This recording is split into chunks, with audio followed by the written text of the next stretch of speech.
ब्राह्मण को निमंत्रण करके आओ, न्योता देकर आओ।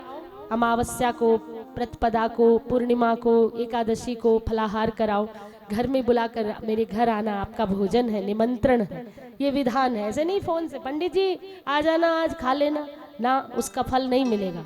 उनके घर जाकर के कह कर आओ, फिर उनको टाइम दो, 10 बजे आप आ जाइएगा। वो आए तो उनके स्वागत में कुछ पुष्प की रंगोली बनाओ, कुछ अच्छा सा स्थान साफ सुथरा करके बैठने की व्यवस्था बनाओ। फिर ब्राह्मण के अपने घर के बेटे से या अपने पति से या पति पत्नी दोनों ब्राह्मण के चरण धुलाओ, उसके बाद टावल से चरण पोंछ दो, फिर उनको उच्च आसन पर बिठाओ, सामने चौकी रखो, पाटा रखो, पीढ़ा रखो।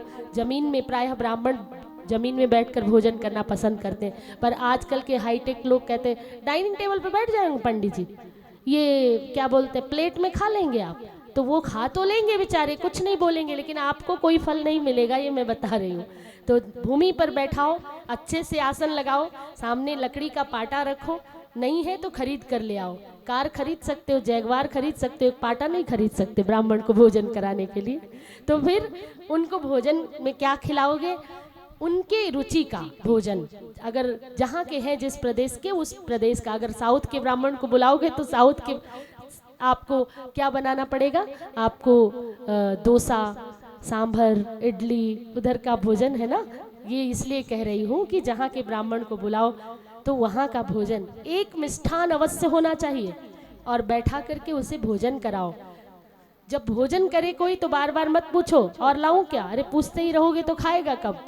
तो भोजन एकांत में कराना चाहिए साधु को, ब्राह्मण को भोजन एकांत में, ताकि वो संकोच ना करे। 1 घंटे बाद वहाँ आधे घंटे बाद जाकर पूछ लो, जो चीजें हैं जरूरी वो पास में रख दो। फिर कुछ और, पंडित जी कुछ और लाऊं? नहीं, बस हो गया, तृप्त हो गए। खीर बनाओ, हलवा बनाओ, मालपुए बनाओ, भोजन कराए। क्यों क्यों?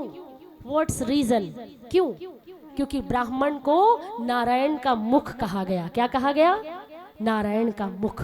ब्राह्मण के मुख में नारायण, वाणी में सरस्वती और चरणों में लक्ष्मी का निवास होता है।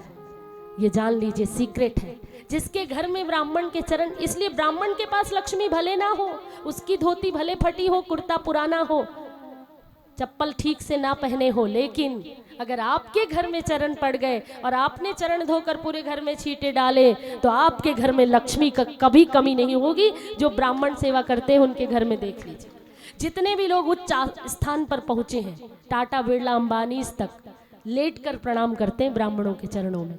ठीक है, ये सत्य है। अब कहोगी दीदी जाति की बात, जाति की बात नहीं कर रही। अगर चाणक्य नहीं होते तो चंद्रगुप्त कहाँ से आते?